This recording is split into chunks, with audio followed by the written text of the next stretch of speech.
Bismillahirrahmanirrahim. Kupu-kupu di atas awan, terbang melayang di langit kasongan. Salam pembuka saya haturkan buat hadirin dan pemirsa sekalian. Assalamualaikum warahmatullahi wabarakatuh. Alhamdulillahirabbil alamin. Syahrul Ramadan allazi unzila fihil Qur'an hudan linnasi wa bayyinatin minal huda wal furqan. Allahumma shalli wa sallim ala sayyidina Muhammadin wa ala alihi wa sahbihi ajmain. Amma ba'du.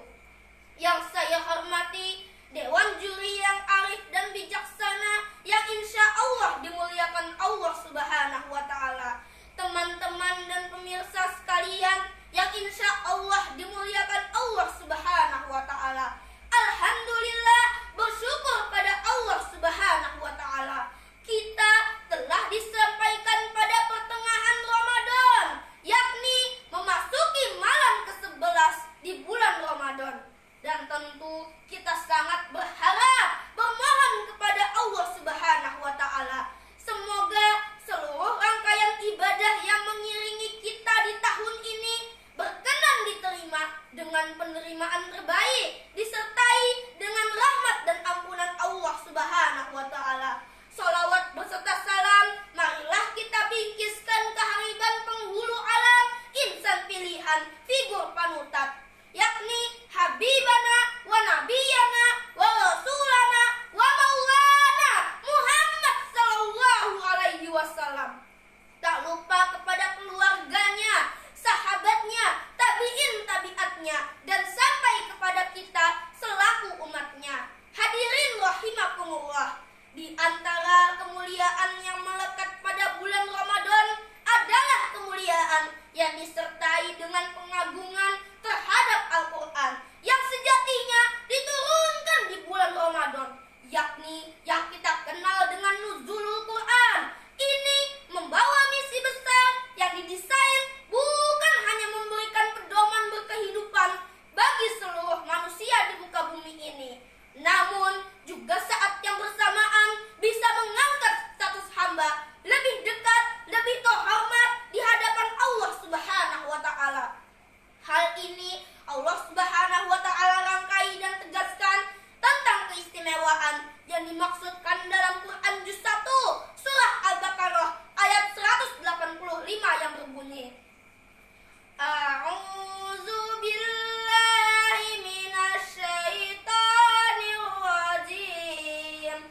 Bismillahirrahmanirrahim. Syahrul Ramadan allazi unzila fihil Qur'an hudan linnasi wa bayyinatin minal huda wal furqan. Bulan Ramadan adalah bulan yang di dalamnya diturunkan Al-Quran sebagai petunjuk bagi manusia dan penjelasan serta pembeda yang benar dan batil. Oleh karena itu, pada kesempatan kali ini, yaitu dalam rangka Lomba Gebiar Ramadan 1444 Hijriah, saya Muhammad Amin Hafizi As-Sadiq, tentunya salah satu siswa Min 1 Katingan, akan menyampaikan ceramah singkat dengan judul Fungsi dan Peran Al-Quran dalam Momentum Nuzulul Quran. Hadirin rahimakumullah, Al-Quran merupakan salah satu kitab suci, satu-satunya kitab suci yang berisi tentang petunjuk dan kebahagiaan yang senantiasa relevan dengan perkembangan zaman. Al-Quran bagaikan benteng yang kokoh dalam mengkonter tipuan dan godaan setan. Lalu, apakah fungsi dan peran diturunkannya Al-Quran?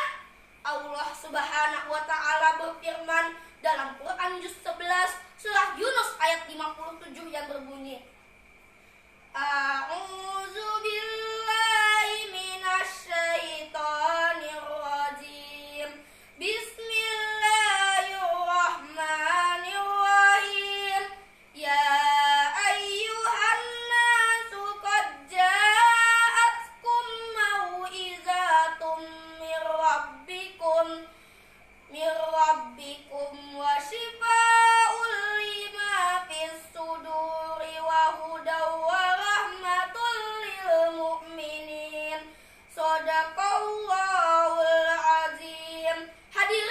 rahimakumullah. Ayat tersebut dalam ilmu balaghah termasuk kalam kobari au ingkari yang menginformasikan sekaligus menegaskan kepada manusia bahwa telah turun Al-Quran sebagai petunjuk kepada jalan yang benar. Teman-teman yang dirahmati oleh Allah, Syekh Imam Ali As-Sobuni dalam kitabnya Safwatut Tafasir menjelaskan bahwa ada 4 fungsi diturunkannya Al-Quran. Yang pertama, mau'izatum min rabbikum ay mau'izatum min khaliqikum. Al-Quran sebagai pelajaran dari Tuhan yang Maha Pengajar. Berkaitan dengan hal tersebut, Imam Al-Ghazali dalam kitabnya Jawahir Al-Quran mengatakan seluruh cabang ilmu pengetahuan, baik yang datang terdahulu maupun kemudian, baik yang telah diketahui maupun belum, semuanya bersumber dari Al-Quranul Karim.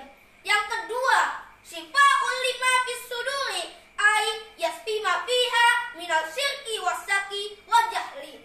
Al-Quran sebagai obat penyakit batin seperti penyakit syirik, ragu, dan kebodohan. Kenapa Al-Quran berfungsi sebagai obat penyakit batin, bukan penyakit zahir? Jawabannya hadirin, penyakit zahir memang berbahaya jika tidak diobati, tapi jauh lebih berbahaya jika kita punya penyakit batin tapi tidak diobati. Penyakit asma, jantung, tumor memang berbahaya dan dapat merusak tubuh manusia. Tapi penyakit sombong, iri hati, dengki, frustasi, korupsi, menghalalkan segala cara untuk mendapatkan jabatan dan popularitas diri jauh lebih berbahaya dan dapat merusak tatanan hidup masyarakat dan bangsa. Dengan mengamalkan Al-Quran, insya Allah segala penyakit hati akan terkikis habis dari diri kita. Pantas kalau Abu Farida Muhammad Ijad dalam bukunya Alis Nafas Sabil Quran mengatakan Al-Quran adalah obat yang sempurna bagi segala penyakit, baik penyakit zahir maupun batin. Yang ketiga, hudan ay hidayatan minal dolal. Al-Quran berfungsi sebagai petunjuk bagi manusia dari kesesatan. Al-Quran diturunkan Allah untuk memberikan petunjuk kepada manusia, membimbing dan membawanya kepada keselamatan, baik di dunia maupun di akhirat. Sebagai contoh adalah Dr. Maurice Bucaille, seorang pakar bedah berkebangsaan Prancis yang berhasil masuk Islam karena takjub dengan ilmu yang ada dalam Al-Quran setelah beliau berhasil meneliti Al-Quran. Keempat, rahmatul ahlil iman ay rahmatul mukminin. Al-Quran berfungsi sebagai rahmat bagi orang-orang yang beriman. Sejalan dengan hal tersebut, sebagaimana sabda Nabi Muhammad SAW dalam kitab Sahih Muslim nomor 804 dari Abi Umamah Al-Bahili. Iqra'ul Quran fa innahu yati yaumal qiyamati syafi'a li sahibihi. Bacalah dan kajilah Al-Quran karena kelak ia akan datang pada hari kiamat untuk memberikan syafaat. Hadirin rahimakumullah, berapa banyak hari ini, mau itu tua ataupun muda, sudah jauh dari Al-Quran. Jangankan memahami isinya, untuk membaca saja banyak yang tak bisa. Tapi jika ditanya urusan dunia dari A sampai Z, semua dilibasnya. Sangat pandai dan hebat ilmu dunianya. Untuk urusan Al-Quran, sedikit sekali yang diketahuinya. Dia beli Al-Quran dengan harga mahal dan bagus bentuknya, namun hanya menjadi pajangan yang terkadang diletakkan sembarangan sampai berdebu tak pernah disentuh. Ada juga rumah yang di dalamnya sama sekali tidak ada Al-Quran. Na'udzubillah, summa na'udzubillah. Ketua Yayasan Indonesia Mengaji sekaligus Wakil Ketua Umum Dewan Masjid Indonesia Komjen Pol Purnawirawan Syafruddin menyampaikan 65% dari jumlah penduduk muslim Indonesia tidak bisa membaca Al-Quran. Jadi kalau 231 juta penduduk Indonesia adalah beragama Islam, hanya 35% saja yang bisa membaca Al-Quran.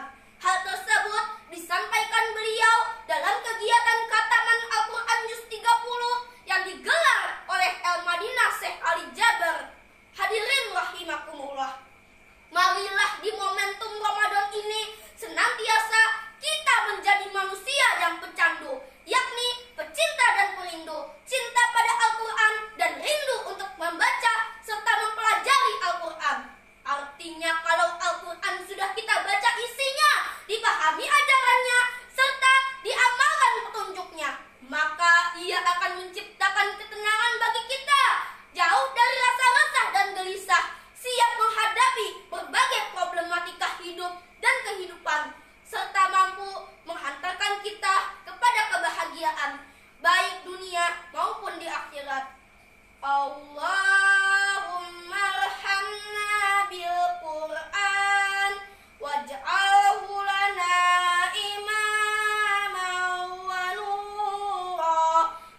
ajarkanlah kepada kami daripadanya yang kami belum tahu. Karuniakanlah kepada kami untuk dapat membaca Al-Quran sepanjang malamnya dan sepanjang siangnya, dan jadikanlah Al-Quran bagi kami sebagai pedoman, wahai Tuhan sekalian alam. Demikian yang dapat saya sampaikan. Semoga bermanfaat bagi kita semua. Mohon maaf atas segala kekurangan. Pergi piknik bersama ayah.